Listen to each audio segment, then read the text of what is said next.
বাবা, ওই আন্টিটা কবে চলে যাবে? আর আমার মা কোথায় আছে? কথাটা শুনে মাহিদের বুকের ভিতরটা হঠাৎ বরফ হয়ে গেল। সে তখন রান্নাঘরের দিকে তাকিয়েছিল।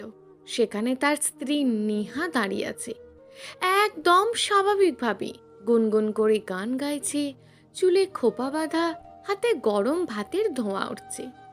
মাঝে মাঝে ঘুরে তাকিয়ে এমন মিষ্টি হাসি দিচ্ছে যেন বহুদিন পর স্বামী বাড়ি ফিরেছে বলে ভীষণ খুশি। কিন্তু 5 বছরের ছোট্ট মেয়ে তায়ার চোখে সেই আনন্দের ছিটে ফোঁটাও নেই। বরং মেয়েটা ড্রয়িং রুমের এক কোণে গুটিসুটি মেরে বসে আছে, বুকের সাথে পুতুলটা চেপে ধরে কাঁদছে। তার চোখে এমন এক ভয় যেটা কোনো শিশুর চোখে থাকার কথা না। মাহির ধীরে ধীরে মেয়ের পাশে হাঁটু গেড়ে বসল। কি বলছো মা? ওই তো তোমার আম্মু, দেখো রান্না করছে। তায়া ধীরে ধীরে মাথা নাড়ল, তারপর বাবার কানের কাছে মুখে নিয়ে কাঁপা গলায় ফিসফিস করে বলল, না বাবা, ও আমার আম্মু না। মাহিদের শরীরের ভিতর হিম স্রোত বয়ে গেল। মানে, ও দেখতে আম্মুর মতন, কথাও বলে আম্মুর মতন, কিন্তু ও আম্মু না। আম্মু কখনো এত গন্ধওয়ালা ফুল আনতো না। আর আম্মু তার আংটিটা সবসময় বাম হাতে পরতো, ওই আংটিটা ডান হাতে পড়েছে। মাহিদের নিঃশ্বাস আটকে গেল। তার চোখ ধীরে ধীরে রান্নাঘরের দিকে উঠল। নিহা তখন খুব মন দিয়ে পাটিসাপটা ভাজছে। চুলার আগুনে তার মুখটা অদ্ভুত লালচে দেখাচ্ছিল। ঠিক তখনই সে ঘুরে তাকালো, হাসলো। এই যে, এত চুপচাপ কেন? এসো না, তোমার প্রিয় সব রান্না করেছি। মাহিদের বুকের ভিতর ধুকপুক শব্দ বাড়তে লাগলো। আংটি, সে স্পষ্ট দেখল আংটিটা সত্যিই ডান হাতে। কিন্তু 7 বছরের সংসারে নিহাকে কখনো ডান হাতে সেই আংটিটা পরতে দেখেনি সে। কারণ বাম হাতের অনামিকায় একটা পুরনো কাটা দাগ ছিল, যেটা লোকাতেই সে সব সময় ওই আংটিটা পরত। মাহি ধীরে ধীরে রান্নাঘরের দিকে এগোলো। তার গলা শুকিয়ে গেছে। নেহা, তুমি ঠিক আছো তো? নেহা খুব ধীরে তার দিকে ফিরল। তার ঠোঁটে হাসি ছিল, কিন্তু সেই হাসিতে কোনো উষ্ণতা ছিল না, বরং অদ্ভুত ঠান্ডা কিছু লুকিয়েছিল সেখানে। আমি একদম ভালো আছি মাহিদ, তোমার কি আমাকে অন্যরকম লাগছে? মাহিদ কাঁপা হাতে তার হাত ধরতে গেল, কিন্তু ঠিক তখনই নিহা আচমকা হাত সরিয়ে নিল। তারপর হেসে বলল, উফ, আগে হাত মুখ ধুয়ে আসো, বাইরে থেকে এসেছো। আর তাই এত 2 দিন ধরে আজে বাজে কথা বলছে, বাচ্চা মানুষ ভয় পেয়েছে হয়তো। মাহিদ আর কিছু বলল না, সোজা ওয়াশরুমে ঢুকে দরজা বন্ধ করে দিল। তার বুক এত জোরে ধুকপুক করছিল, মনে হচ্ছিল শব্দ বাইরে পর্যন্ত শোনা যাচ্ছে। সে আয়নার সামনে দাঁড়িয়ে কয়েক সেকেন্ড নিঃশ্বাস নিল, তারপর তাড়াতাড়ি মোবাইল বের করলো। নিহার বড় মন মিমকে ফোন দেবে ভেবেছিল, কিন্তু ফোন আনলক করতেই তার চোখ থেমে গেল হোয়াটসঅ্যাপে। নিহা 3 দিন আগের একটা মেসেজ, যেটা সে কখনো দেখেনি, কারণ তখন সে পাহাড়ি এলাকায় অফিসের কাজে ছিল, নেটওয়ার্ক ছিল না। কাঁপা হাতে মেসেজটা খুলল মাহিদ। সেখানে মাত্র একটা লাইন লেখা, মাহিদ, যদি ফিরে এসে আমাকে বাসায় দেখতে পাও তাহলে ভেতরে ঢোকো না, তায়াকে নিয়ে পালিয়ে যেও, আমি আটকে আছি। এরপর আর কিছু নেই। মেসেজটা অসম্পূর্ণ, যেন কেউ লিখতে লিখতেই থেমে গেছে। মাহিদের পুরো শরীর ঠান্ডা হয়ে গেল, তার মাথা ঝিমঝিম করতে লাগলো। তাহলে বাইরে যে আছে সে কে? ঠিক তখনই ঠক ঠক ঠক ওয়াশরুমের দরজা ধীরে ধীরে শব্দ হলো। মাহিদের বুক কেঁপে উঠল। বাইরে থেকে নিহার কণ্ঠ ভেসে এলো, শান্ত, অস্বাভাবিক শান্ত। মাহিদ, এত দেরি হচ্ছে কেন? খাবার ঠান্ডা হয়ে যাচ্ছে। মাহিদ কোনো উত্তর দিল না, তার কপাল বেয়ে ঘাম পড়ছে। ঠিক তখনই সে আয়নার দিকে তাকালো, আর সঙ্গে সঙ্গে তার বুকের রক্ত হিম হয়ে গেল। কারণ আয়নার ভিতরে স্পষ্ট দেখা যাচ্ছে তার পিছনে কেউ দাঁড়িয়ে আছে, একজন মহিলা, এলোমেলো চুল, ফ্যাকাশে মুখ আর রক্তমাখা চোখ নিয়ে। সে ধীরে ধীরে ফিসফিস করে বলছে, ওকে বিশ্বাস করো না। মাহিদ বিদ্যুতের মতন পিছনে ঘুরে দাঁড়ালো, কিন্তু পিছনে কেউ নেই। ওয়াশরুমের দরজা এখনো ভিতর থেকে লক করা, আর বাইরে থেকে আবারও সেই কণ্ঠ ভেসে এলো, মাহিদ, দরজা খোলো। এবার কণ্ঠটা একদম নিহার মতন শোনালো না, বরং মনে হচ্ছিল কেউ নিহার গলা নকল করছে। মাহির ধীরে ধীরে তায়ার কথা মনে পড়ল। ও আমার আম্মু না? তার বুকের ভিতর ভয় জমতে শুরু করলো, কারণ সে বুঝতে পারছে এই বাসার ভিতরে এমন এখন কেউ আছে যে নিছকই মানুষ নয়। আর আসল নিয়া, সে কোথায় আটকে আছে? বেঁচে আছে নাকি নেই, সেটাই এখন সবচেয়ে বড় রহস্য। ওয়াশরুমের দরজার পাশে তখন নিস্তব্ধতা, কেবল ধীরে ধীরে একটা শব্দ ভেসে আসছে, টুপ টুপ। মনে হচ্ছে রান্নাঘরের কোনো কল থেকে পানি পড়ছে। মাহিত কাঁপা হাতে ফোনটা শক্ত করে ধরল। তার নিঃশ্বাস ভারী হয়ে উঠেছে। আয়নায় আবার তাকানোর সাহস হচ্ছে না। কিন্তু ঠিক তখনই ফোনের স্ক্রিনে নতুন একটা নোটিফিকেশন জ্বলে উঠল। অজানা নাম্বার, একটা ভিডিওর নিচে লেখা, তাড়াতাড়ি নিচে আসো। মাহিদের বুক ধক করে উঠল। সে ভিডিওটা চালু করতে স্ক্রিন কেঁপে উঠল। অন্ধকার একটা জায়গা, মনে হচ্ছে কোনো বেসমেন্ট। ভিডিওটা খুব কাঁপছিল, যেন কেউ লুকিয়ে রেকর্ড করছে। তারপর স্ক্রিনের কোণে একটা মুখ দেখা গেল, নিহা, আসল নিহা। তার হাত বাঁধা, মুখে রক্ত, চোখ ভর্তি আতঙ্ক। আর সে খুব কষ্টে ফিসফিস করে বলছে, মাহিত, তায়াকে নিয়ে পালাও, ও মানুষ না। ভিডিওটা হঠাৎ কেটে গেল। ঠিক তখনই বাইরে থেকে আবারও দরজায় টোকা পড়ল।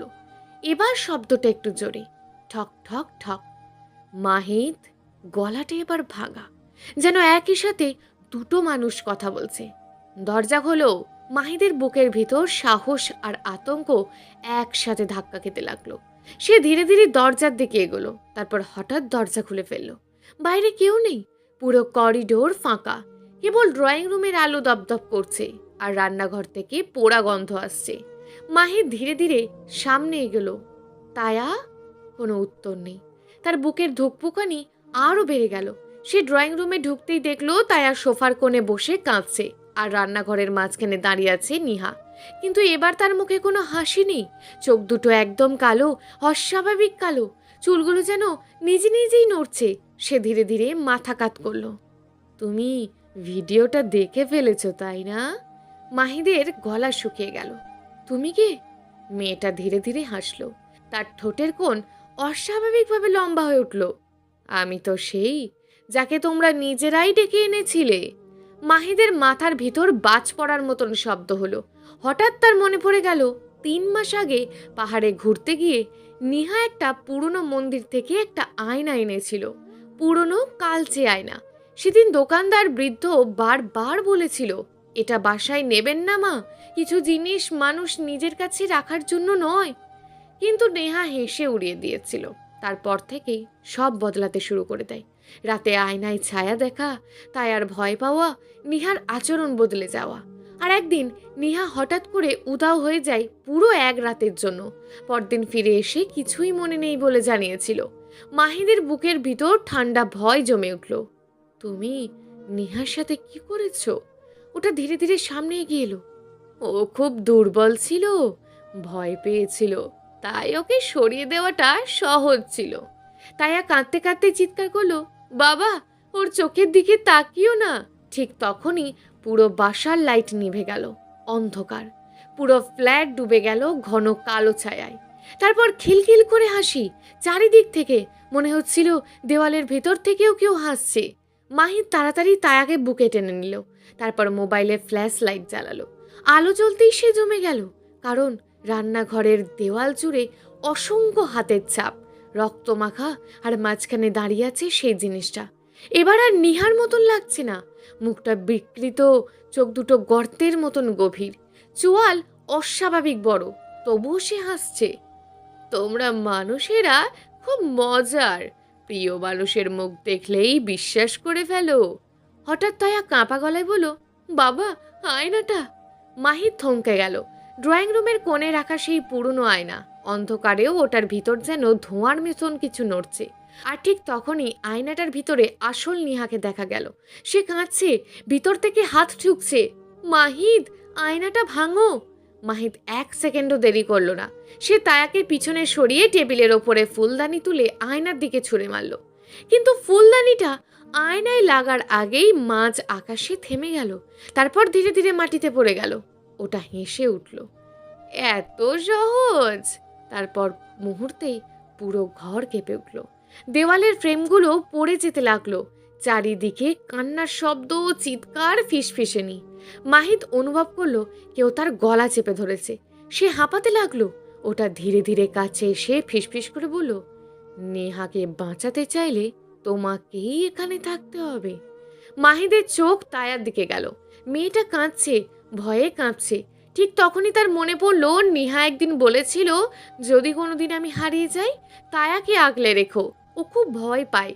মাহিদের চোখ বুজে উঠল। সে ধীরে ধীরে তায়ার দিকে তাকিয়ে হাসলো, একটা শান্ত ভাঙা হাসি। মা, চোখ বন্ধ করো মা। বাবা, চোখ বন্ধ করো তুমি। তায়া কাঁদতে কাঁদতে চোখ বন্ধ করলো। মাহির ধীরে ধীরে আয়নার সামনে গিয়ে দাঁড়ালো। তারপর সেই জিনিসটার দিকে তাকিয়ে বলল, আমাকে নাও, কিন্তু ওদেরকে ছেড়ে দাও। পুরো ঘর নিস্তব্ধ হয়ে গেল। ওটা ধীরে ধীরে হাসলো। মানুষের সবচেয়ে বড় দুর্বলতা তার ভালোবাসা। তারপর হঠাৎ পুরো ঘর জুড়ে তীব্র বাতাস উঠল। আয়নাটা কালো ধোঁয়ায় ঢেকে গেল। মাহিদ অনুভব করলো কেউ তাকে ভিতরের দিকে টেনে নিচ্ছে। তার শরীর যেন জমে যাচ্ছে। কিন্তু ঠিক তখনই তায়া চিৎকার করে উঠল, আমার বাবাকে নিবি না। ছোট্ট মেয়েটা দৌড়ে এসে সেই পুরনো আয়নাটাকে জড়িয়ে ধরল। আর সঙ্গে সঙ্গে চচ্চর করে একটা শব্দ হলো। আয়নার গায়ে ফাটল ধরল, একটা, দুটো, তারপর পুরো আয়না জুড়ে। ওটা বিকট চিৎকার করে উঠল, না! পুরো ফ্ল্যাট কেঁপে উঠল। মাহিদ সুযোগ বুঝে টেবিলটা তুলে সজোরে আয়নার ওপর আছড় মারল, দাম করে। একটা মুহূর্তে আয়নাটা হাজারো টুকরো হয়ে বিস্ফোরিত হলো।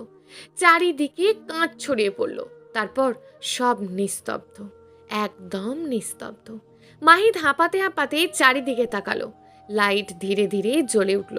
রক্তের দাগ নেই, দেওয়ালের হাতে ছাপ নেই।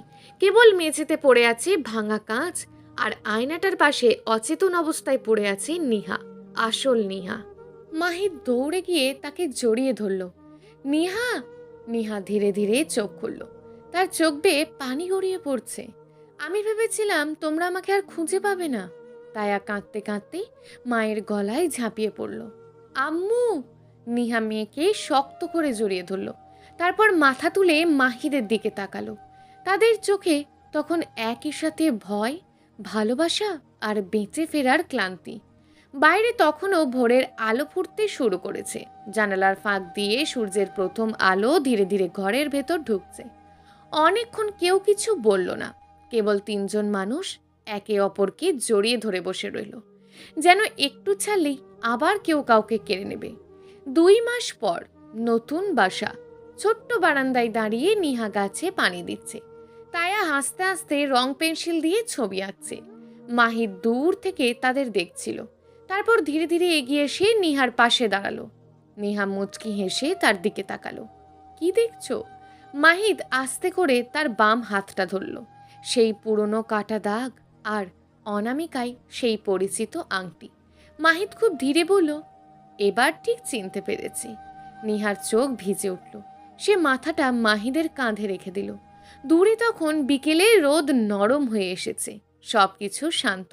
তবুও বারান্দার ভিতরে ঘরে রাখা একটা পুরনো কার্টেনের ভিতর ভাঙা আয়নাটা খুব ছোট্ট একটা টুকরোয় হঠাৎ ক্ষণিকের জন্য একটা ছায়া নড়ে উঠল। আর তারপর আবার নিস্তব্ধতা। সমাপ্ত। গল্প ছায়া নেহা। লেখক গল্পঘর। প্রিয় দর্শক বন্ধুরা, আজকের গল্পটি যদি ভালো লেগে থাকে তাহলে অবশ্যই কমেন্ট বক্সে আপনার মূল্যবান একটি মন্তব্য করে যাবেন। আর আরও নিত্য নতুন গল্প শোনার জন্য অবশ্যই চ্যানেলটিকে সাবস্ক্রাইব করে দেবেন। দেখা হবে পরবর্তী ভিডিওতে। ততক্ষণ ভালো থাকুন, সুস্থ থাকুন, নিজের পরিবারের খেয়াল রাখুন। ধন্যবাদ।